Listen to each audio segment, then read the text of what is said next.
இந்த எழுப்புதல் வர வேண்டுமானால் இந்த எழுப்புதல் ஏன் இந்த கடைசி காலத்துல அவசியம் என்ற ஒரு கேள்வி என் மனதில் இருந்தது.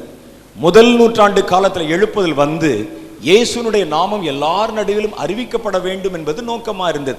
உலகத்தின் கடையாந்திரங்கள் வரைக்கும் கடந்து போய் இயேசுவின் நாமத்தை சொல்லி பிதா குமாரன் பரிசுத்தாவின் நாமத்தினால் அவர்களுக்கு ஞானஸ்நானம் கொடுத்து அவருடைய சீஷர்களாய் மாற்றும் கட்டளையை நம்ம பெற்றோம் முதல் நூற்றாண்டு எழுப்புதல்ல. இந்த கடைசி நூற்றாண்டு எழுப்புதல் என்னத்திற்கு என்ற ஒரு கேள்வி என் மனதில் எழும்பியிருந்தது. சில மாதங்களுக்கு முன்பாக கர்த்தர் அந்த ரகசியத்தை வெளிப்படுத்தி பேசினார். நல்லா கவனிங்க, அப்பதான் புரியும். இந்த எழுப்புதல் காலத்துக்கு அடுத்து நம்ம கண்கள் பார்க்க ஒரு எழுப்புதல் வரும்.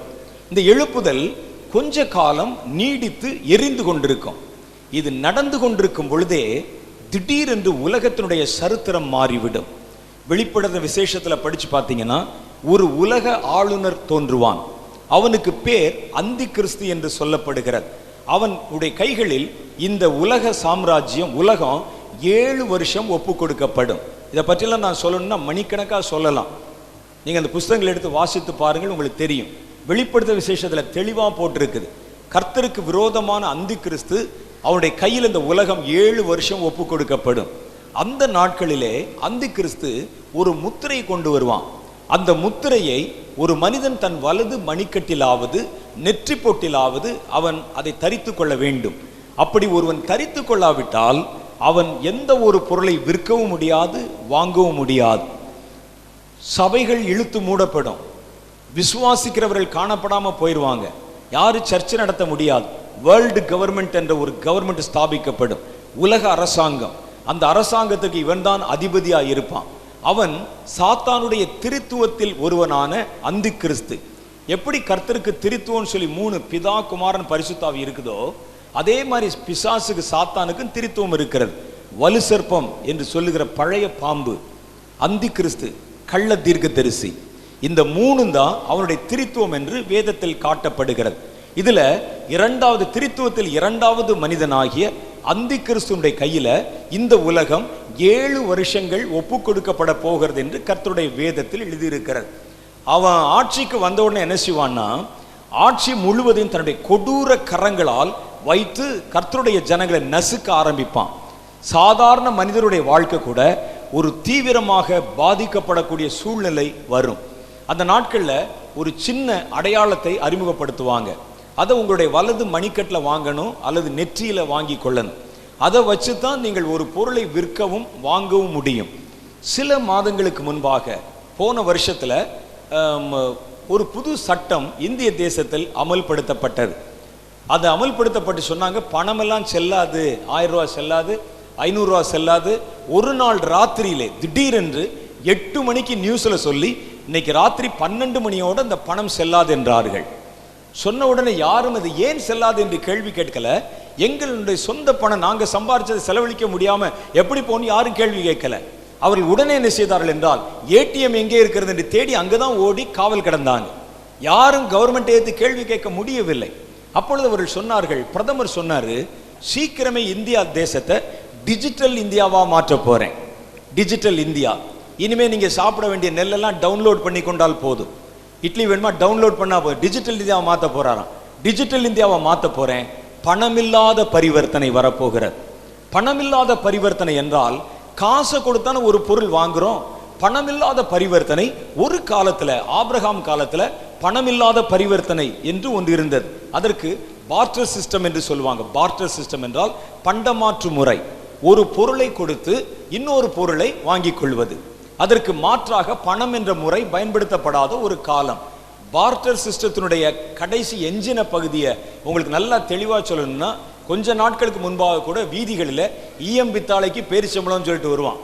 ஈயத்தில் பித்தாளையில் இருக்கக்கூடிய பொருளை கொடுத்தீங்கன்னா பேரிச்சம்பளம் தருவோம். ஒரு பொருளை கொடுத்து இன்னொரு பொருள் வாங்கலாம். அது ஒரு காலத்தில் இருந்தது. அதற்கு பிறகு மன்னர்கள் ஆட்சி பண்ண காலத்திலிருந்து, அந்த தாவீது ஆட்சி பண்ண காலத்திலிருந்து, அதுக்கு பிறகு வருகிற காலத்தில் இயேசுவின் காலம் வரைக்கும் நாணயம் என்பதுதான் பண்டமாற்று முறைக்கு அதுக்கு பதிலாக பயன்படுத்தப்பட்டது. ஒரு காசை கொடுத்தா ஒரு பொருள் விற்கலாம், ஒரு காசை கொடுத்தா ஒரு பொருள் வாங்கலாம். இயேசுவை விற்கிறதுக்கு கூட காசுக்குத்தான் அவரை விற்றார்கள். அப்ப இயேசுவின் காலத்தில் கூட காசு தான் இருந்தது.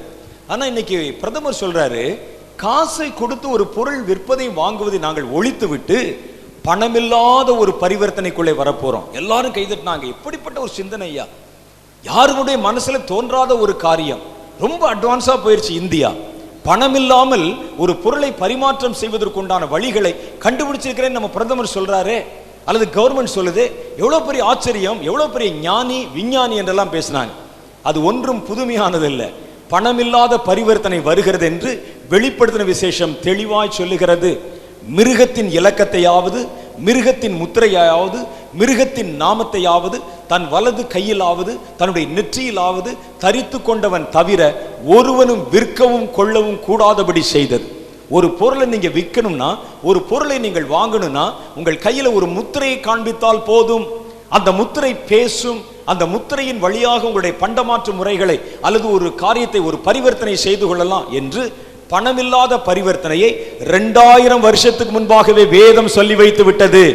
இது வர காணும் பொழுது நீங்கள் கடைசி காலத்தில் நிற்கிறீங்க என்பதை புரிந்து கொள்ளுங்கள்.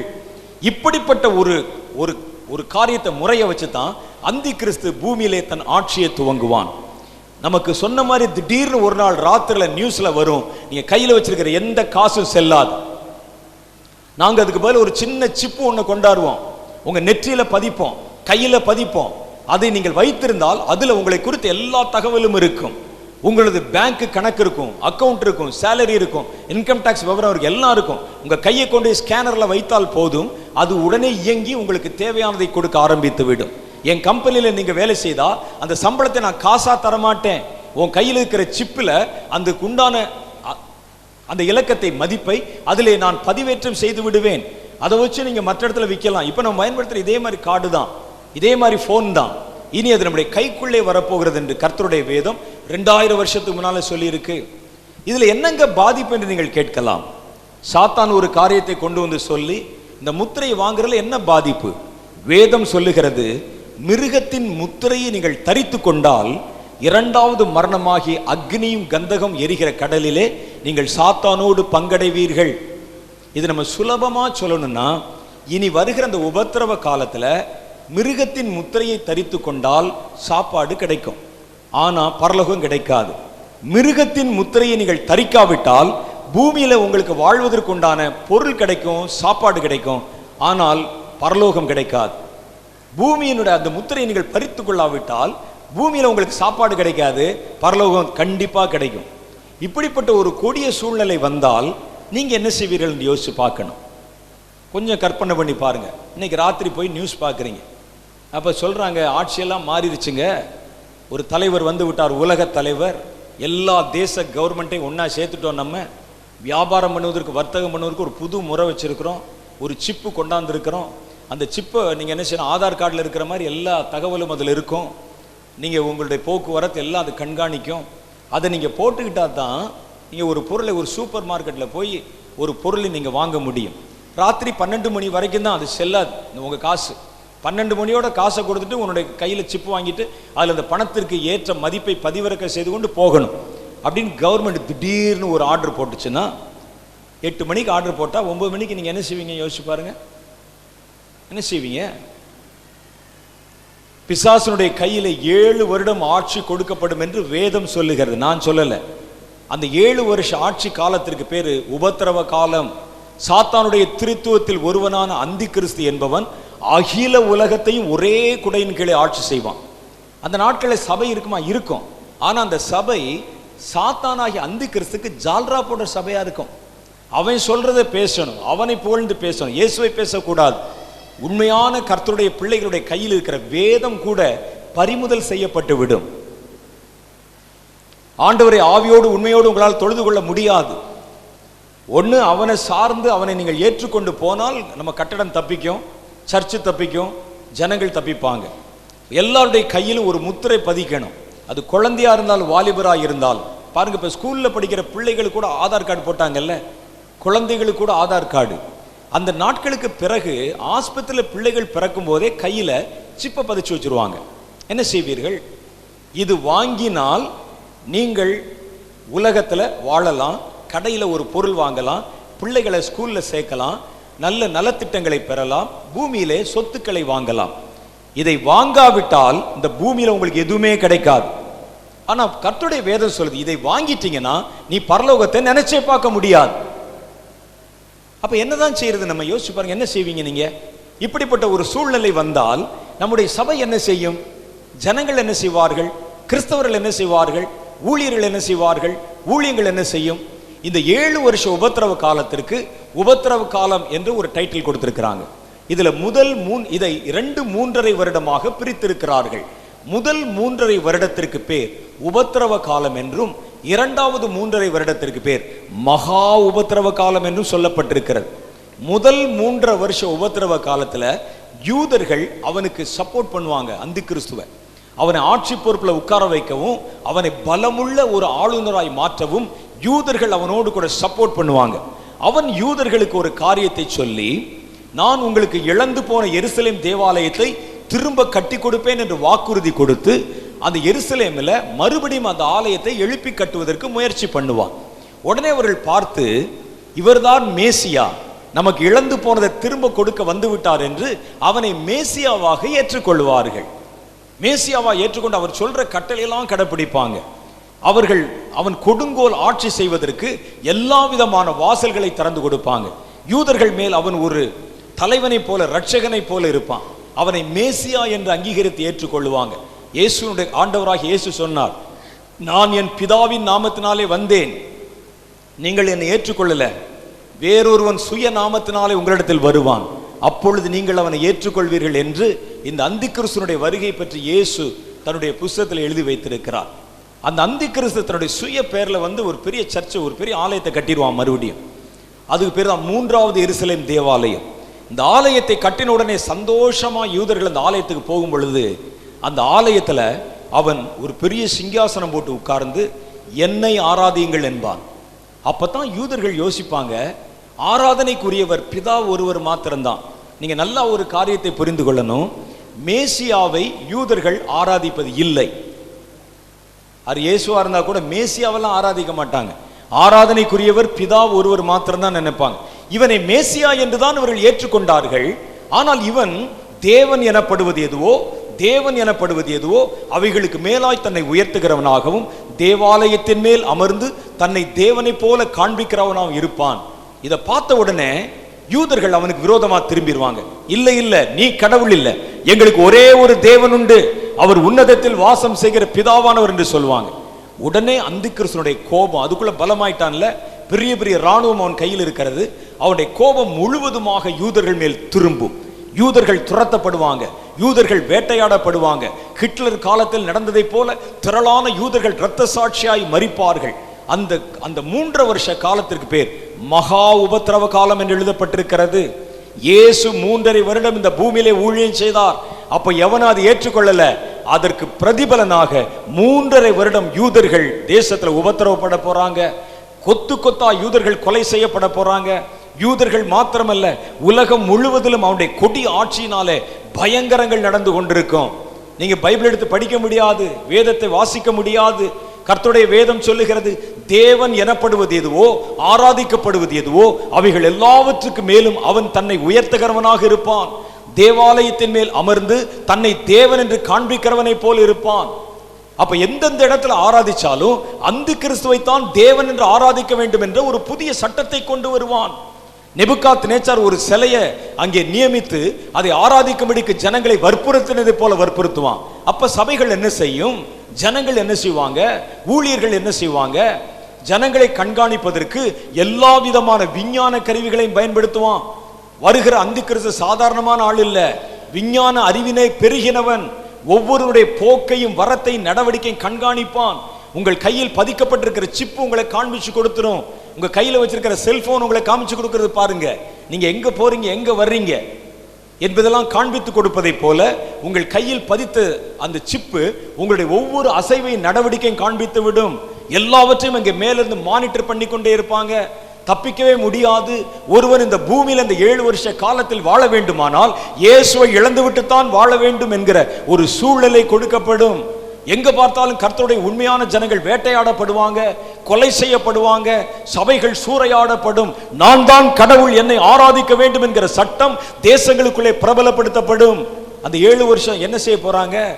இயேசு சொன்னார், பூமியிலே மனுஷகுமாரன் வரும்பொழுது பூமியிலே விசுவாசத்தை காண்பாரோ என்றார். ஏன்னா இவ்வளவு கொடிய காலங்கள், இந்த கொடிய அரக்கனுடைய ஆட்சி, பிசாசனுடைய ஆட்சி நடக்கும்போது நான் அந்த விசுவாசத்தை காண்பேனோ என்று சொன்னார். அப்ப நம்ம நினைப்போம், இந்த 7 வருஷம் அந்த கொடிய காலம் வரும் பொழுது, அதற்கு நடுவிலே சபை கடந்து வரும் பொழுது எல்லாரும் விசுவாசத்தை இழந்துருவாங்க, யாருமே தப்பிக்க மாட்டாங்க என்று நாம் நினைப்போம். ஆனா வேதம் சொல்லுகிறது, இதே போல ஒரு சம்பவம் எலியாவின் காலத்தில் நடைபெற்றது. ஏசபேல் என்ற ஒரு ராணி எழும்பி கர்த்தருடைய ஜனங்கள் எல்லாரையும் கொலை செய்யும்படிக்கு கட்டளை கொடுத்தார். எல்லா தீர்க்கதரிசிகள், ஆசாரியர்கள், ஊழியக்காரர்கள் பட்டய கருக்களை வெட்டி கொலை செய்யப்பட்டாங்க.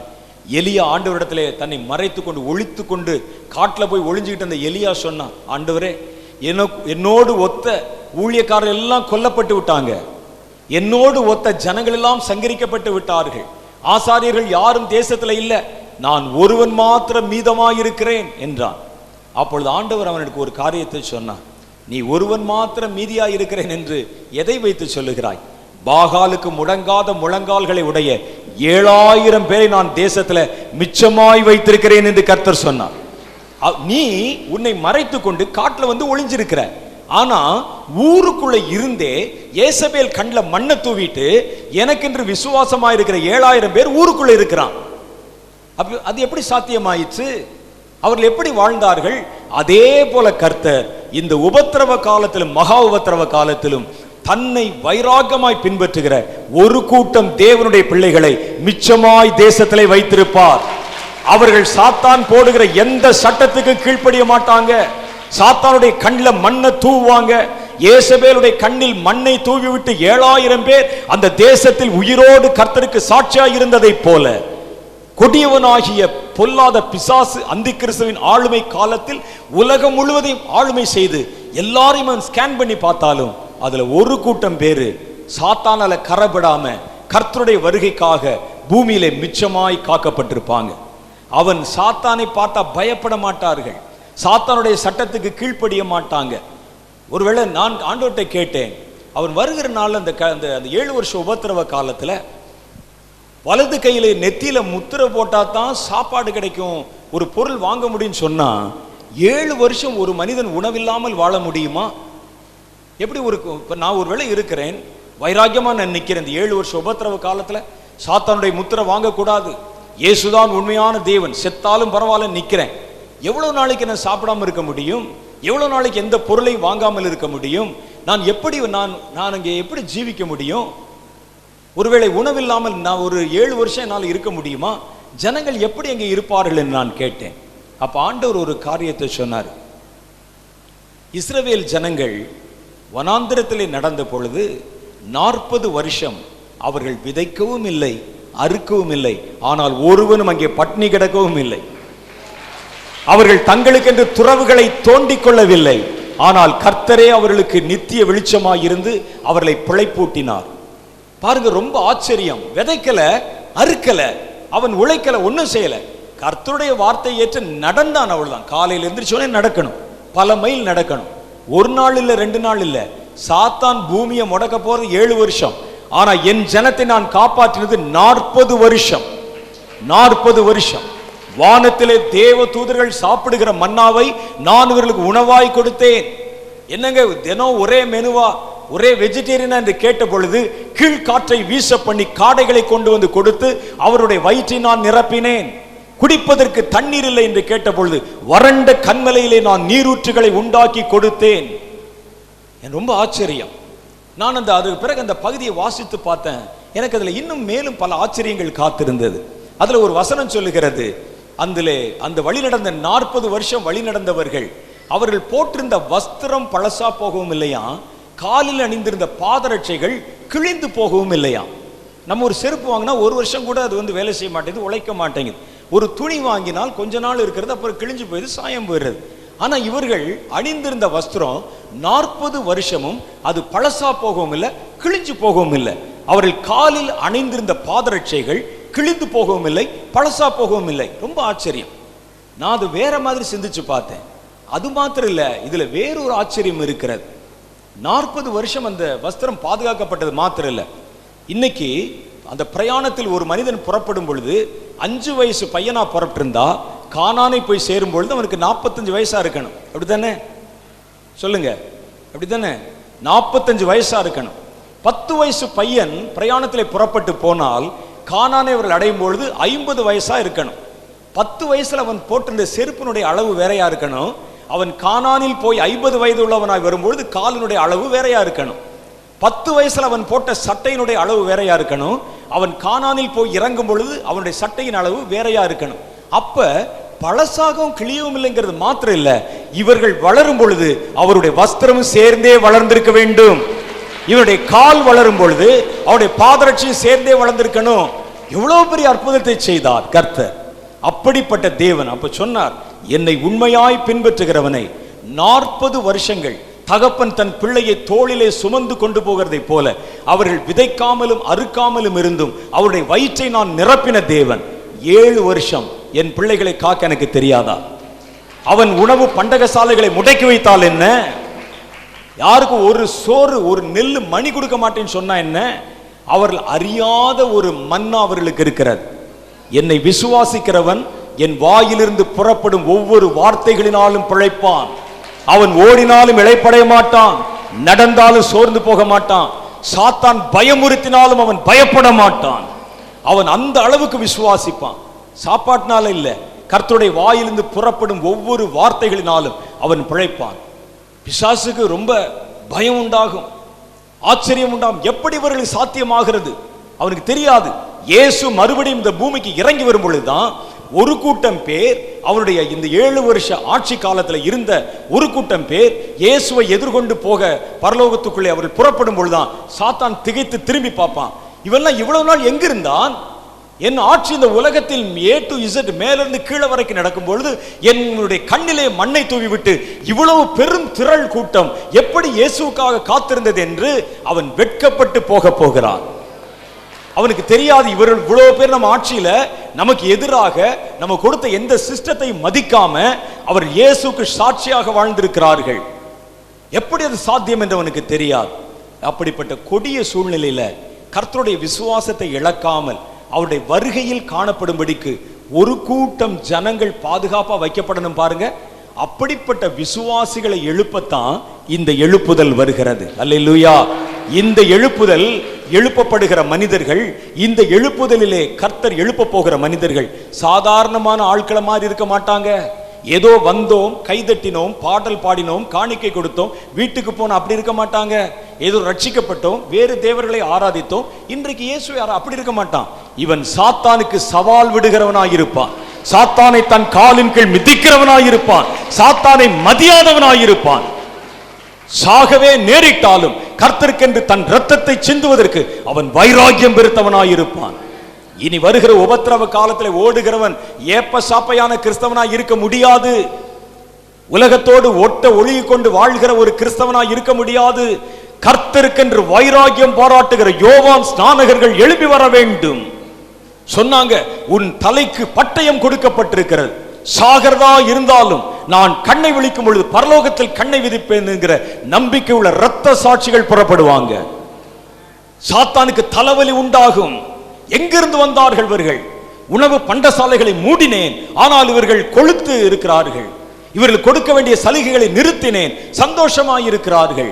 இவர்களை ஒடுக்கும்படி திட்டம் போட்டேன், அவர்கள் வளர்ந்து கொண்டே இருக்கிறார்கள். எங்கிருந்து பிறந்தார்கள், எப்படி வளர்ந்தார்கள், எப்படி வாழ்கிறார்கள், இவர்களை ஒடுக்குவதற்கு ஏன் முடியவில்லை என்று நினைப்பான். காரணம் என்னவென்றால், கர்த்தர் தன்னுடைய வித்தை இந்த எழுப்புதலிலே திரளான ஜனங்களுக்குள்ளே விதைத்து அவர்களை பரலோகத்தின் பொக்கிஷங்களாய் மாற்றி சாத்தான் வரப்போகிற இந்த உபத்திரவ காலத்திலே கர்த்தருக்கு சாட்சியாக இருக்கிற ஒரு பலத்த சமுதாயத்தை எழுப்புவதற்காகவும் கர்த்தர் ஒரு எழுப்புதலை வாக்குத்தத்தம் பண்ணி இருக்கிறார். இந்த எழுப்புதல் உங்கள் கண்கள் காண நீங்கள் நிற்கிற பூமியிலிருந்தே புறப்பட போகிறது என்பது எத்தனை சந்தோஷமான விஷயம் என்று யோசித்து பாருங்கள். இது கர்த்தரை தொழுகிற கூட்டத்தை மாத்திரம் எழுப்புகிற கூட்டம் அல்ல, சாத்தானுக்கு சாவு மணி அடிக்க போகிற ஒரு கூட்டம். சாத்தானுடைய ஆட்சி காலத்தில் அவருடைய கண்களிலே மண்ணை தூவ போகிற ஒரு கூட்டம். சாத்தான் எத்தனை கொடுங்கிய கரங்களை கொண்டு தேசத்தை ஒடுக்கினாலும் விசுவாசத்தை அணைய விடாமல் பாதுகாக்க போகிற ஒரு கூட்டம். இயேசு மறுபடியும் இறங்கி வரும் பொழுது அவரை பூமியிலிருந்து எதிர்கொண்டு போவதற்காக, வரவேற்பதற்காக காத்திருக்கிற ஒரு கூட்டம். இந்த கூட்டத்தை பிறப்பிக்கிறதுக்கு தான் கர்த்தர் கடைசி காலத்தில் ஒரு எழுப்புதலை கொண்டு வருகிறார். அல்லேலூயா. அதனாலதான் இந்த எழுப்புதல் இத்தனை முக்கியம் என்று கர்த்தர் சொல்லுகிறார். அதனால்தான் இந்த எழுப்புதலுக்காக கர்த்தர் நம்மை பல நாட்கள் வேலை செய்யும்படிக்கு வற்புறுத்துகிறார். ஆகவேதான் இந்த எழுப்புதலுக்காக கர்த்தர் திருச்சபைகளை ஆயத்தப்படுத்துகிறார். பாண்டிச்சேரியிலே கர்த்தர் உங்களை இந்த கடைசி காலத்தில் ஒரு திருச்சபையாய் தேர்ந்தெடுத்திருப்பதற்கு ஒரு பெரிய நோக்கம் இருக்கிறது. கர்த்தர் எதையும் விருதாவாய் செய்யவில்லை. இந்த எழுப்புதலிலே உங்களுடைய பங்களிப்பை கர்த்தர் பெரிய காரியத்தை கொண்டு வர போகிறார். இந்த எழுப்புதல் வருவதற்கு முன்பாக இந்த எழுப்புதலுக்கு பாதை அமைத்து கொடுக்க ஜெபிக்கிற ஜெப வீரர்கள் அவருக்கு தேவை. இந்த சபை ஒரு ஜெபிக்கிற ஜெப வீரர்கள் கொண்ட சபை என்று எனக்கு தெரியும். உங்கள் போதகருடைய மனதில் பற்றி எரிகிற வைராக்கியம் தெரியும். அது உங்களுடைய இருதயத்திற்குள்ளே கொழுந்து விட்டு எரிகிறது தெரியும். இனிமே தான் கர்த்தர் உங்களுடைய ஓட்டத்தை நியமிக்க போகிறார். கர்த்தருக்கு இந்த எழுப்புதல் இந்த பூமியில இறங்கி வருவதற்கு முன்பும் இறங்கி வந்த பிறகும் ஊழியம் செய்வதற்கு எழுப்புதல் திருச்சபைகள் தேவைப்படுகிறதுனால கர்த்தர் புதுச்சேரியிலே உங்களை எழுப்புதல் திருச்சபையாய் கர்த்தர் கூட்டி வைத்திருக்கிறார். அல்லேலூயா. கர்த்தர் இந்த எழுப்புதலை பரவ செய்யவும் எழுப்புதலை உலகத்திற்கு கொண்டு வரவும் ஒரு கருவிகளாக பயன்படுத்துகிறார். கர்த்தர் சொல்லுகிறார், இந்த எழுப்புதல் எனக்கு வேணும், இந்த எழுப்புதல் கண்டிப்பா வந்தே ஆகணும், அது இந்தியாவிலிருந்து புறப்பட்டே ஆகணும். ஏனென்றால் இந்த எழுப்புதல் தான் உபத்திரவ காலத்திலும் என் விசுவாசத்தை இழந்து விடாதபடிக்கு காத்து கொள்ளுகிற ஒரு திரள் கூட்டத்தை பிறப்பிக்க போகிற எழுப்புதல். இந்த எழுப்புதல் கண்டிப்பா மஸ்ட், அது உண்டாகணும். அதை உண்டாக்குவதற்கு நான் இந்த தேசத்தை தேர்ந்தெடுத்திருக்கிறேன் என்று கர்த்தர் சொன்னதுனால இந்த தேசத்தில் பிறந்த ஒவ்வொரு குடிமகனுக்கும் இந்த எழுப்புதலை குறித்த உத்தரவாதம் கையளிக்கப்பட்டிருக்கிறது.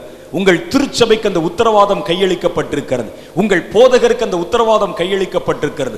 உங்கள் ஒவ்வொருவருக்கும் அந்த உத்தரவாதம் கையளிக்கப்பட்டிருக்கிறது. இங்க இருக்கிற குழந்தைகளுக்கு அந்த உத்தரவாதம் கொடுக்கப்பட்டிருக்கிறது. வயதான பெரியவர்களுக்கு அந்த உத்தரவாதம் கொடுக்கப்பட்டிருக்கிறது. ஏனென்றால் கர்த்தர் சொல்லுகிறார், இந்த எழுப்புதல் வேணும், கடைசி காலத்தில் வரணும், வருவதற்குண்டான ஆயத்தங்களை நீதான் செய்ய வேண்டும் என்று கர்த்தர் சொல்லுகிறார். அப்ப அந்த எழுப்புதல் வர்றதுக்கு முன்னால என்ன செய்யணுமா? ஜெபத்தினாலே நீங்கள் தேசத்தை நிரப்புங்கள். நீங்கள் கூடி வரும் பொழுதெல்லாம் இந்த எழுப்புதலை மையப்படுத்தி ஜெபம் பண்ணுங்க.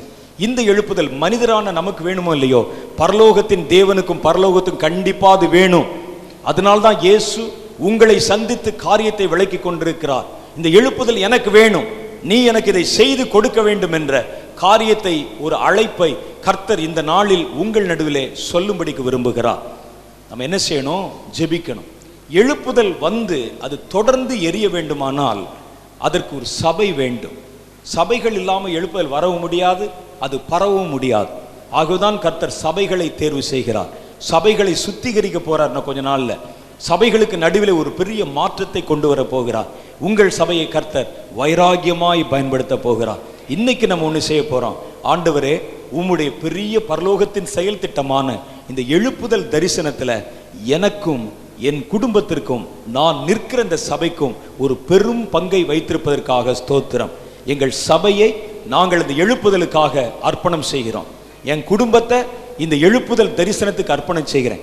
என்ன நான் இந்த எழுப்புதல் தரிசனத்துக்கு அர்ப்பணம் செய்கிறேன். என் பிள்ளைகளை இந்த எழுப்புதல் தரிசனத்துக்கு அர்ப்பணம் செய்கிறேன். கர்த்தாவே சொல்லும், அடியார் கேட்க காத்திருக்கிறோம் என்று கேட்க போறோம். கர்த்தர் உங்கள் ஒவ்வொருவரையும் தொடப்போகிறார். எழுப்புதலின் அபிஷேகத்தினாலே நிரப்ப போகிறார்.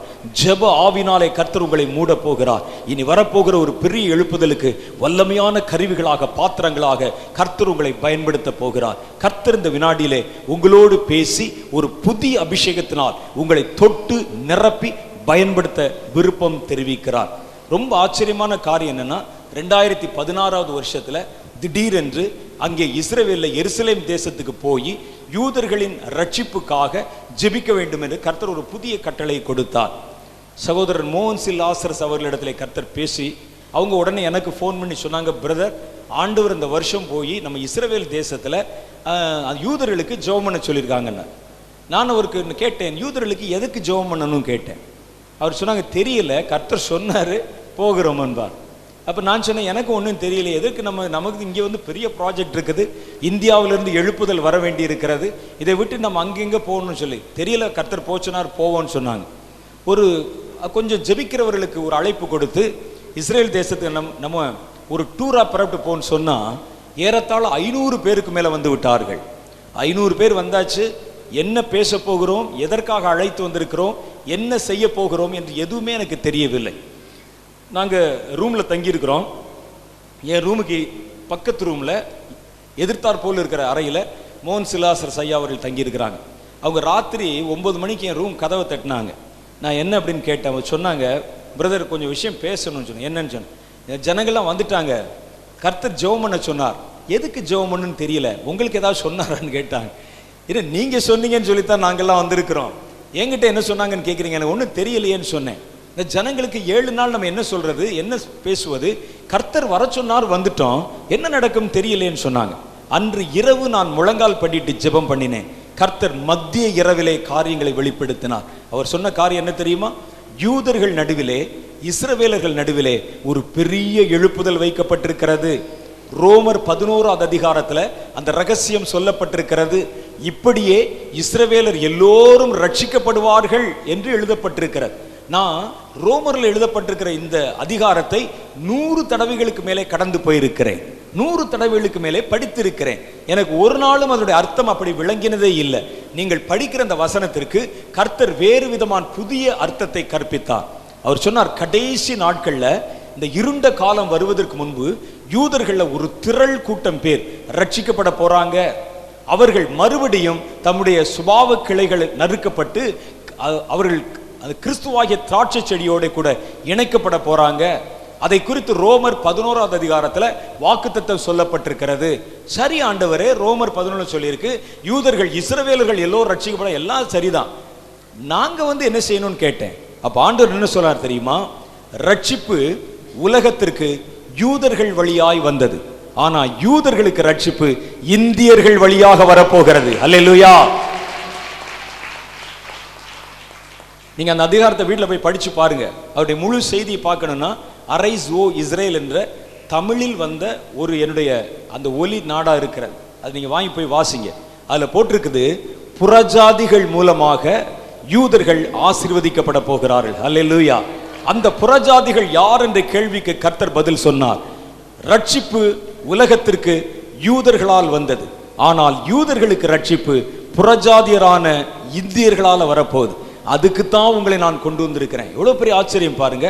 ஒரு எழுப்புதல் தீ இந்தியாவிலிருந்து பரவி கர்த்தருடைய தேசத்திற்குள்ளும் நம்ம கை மூலம் கொண்டு போகப்படுகிறது என்றால் அது எவ்வளவு பெரிய பாக்கியம் யோசிச்சு பார்க்கணும். கர்த்தர் அதற்காகவே நம்மை தேர்வு செய்திருக்கிறார். கர்த்தர் அதை குறித்து உங்கள் நடுவில் இனி வருகிற நாட்களில் தெளிவாய் பேச போறார். உங்களை ஒரு புது அபிஷேகத்தினால் நிரப்ப போகிறார். இந்த எழுப்புதலுக்கு நீங்க தான் பாதை அமைத்து கொடுக்கிறவர்கள், வழியை செவ்வைப்படுத்துகிறவர்கள், கர்த்தருடைய சித்தம் நிறைவேற தேசத்தை ஆயத்தப்படுத்துகிறவர்கள். பாண்டிச்சேரியில கர்த்தர் உங்கள் சபையை அதற்காகத்தான் தேர்வு செய்திருக்கிறார்.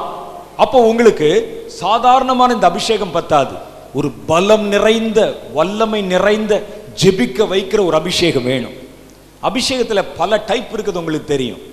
ஒவ்வொரு குறிப்பிட்ட வேலையை செய்யவும் ஒவ்வொரு குறிப்பிட்ட விதமான வல்லமை பொருந்தின தேவனுடைய அபிஷேகம் நிரப்பப்படுகிறதை பார்க்கலாம். அபிஷேகம் ஒன்னா இருந்தாலும் செய்கிற வேலைக்கு, ஒவ்வொரு செய்கிற வேலைக்கு ஏற்ப அந்த அபிஷேகத்துடைய தன்மை மாறுகிறது. சிம்சோன் மேல் கர்த்தருடைய ஆவியானவர் இறங்கின பொழுது அவன் பலம் கொண்டு கழுத தாடை எலும்பு வச்சு 3000 பேரை கொன்றான். சிம்சோன் மேல் கர்த்தருடைய ஆவி இறங்கின பொழுது அவன் தன் பக்கத்தில் இருந்த பெரிய சுவர்களை, தூண்களை தள்ளி விட்டான். உங்க மேல ஆவியானவர் இறங்கும் போது என்னைக்காவது நீங்க தூணை தள்ளி விட்டுருக்கீங்களா? 10 பேரை குத்தி கொண்டிருக்கீங்களா? சிம்சோன் மேல் அந்த ஆவி இறங்கின பொழுது அங்க வசனம் போடு, கர்த்தருடைய ஆவியானவர் சிம்சோன் மேல் இறங்கினார். அவனை காசா என்கிற நகரத்துல வச்சு பூட்டிட்டாங்க. பெரிய கதவு, கோட்டச்சுவத்தில் இருக்கிற கதவு யானைகளை வச்சு தான் கட்டி இழுத்து திறப்பாங்க.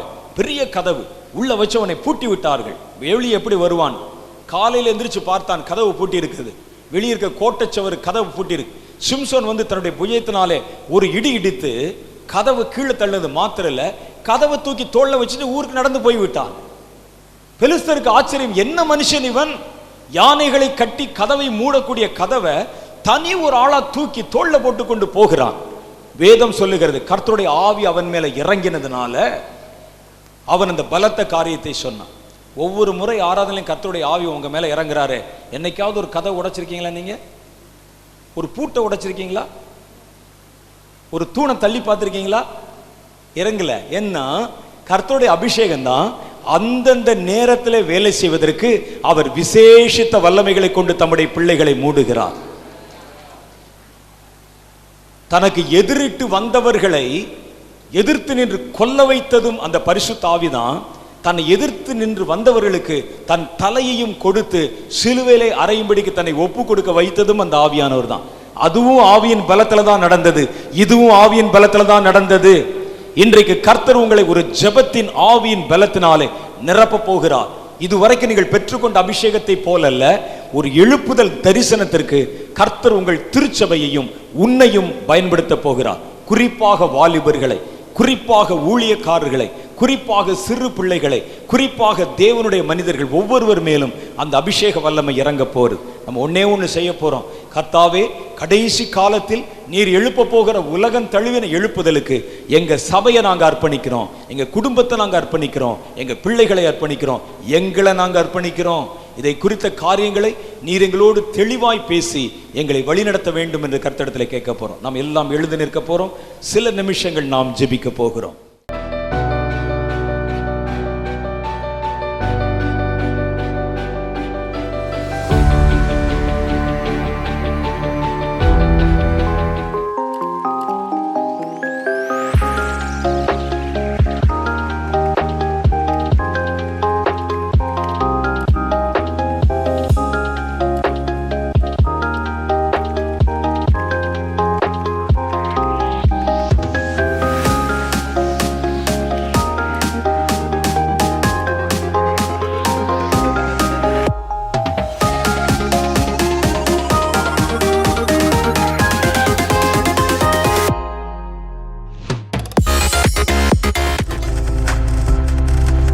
நீங்கள் பார்த்து கொண்டிருப்பது உங்கள் ஜாய் டிவி. உங்கள் துக்கம் சந்தோஷமாய் மாறும்.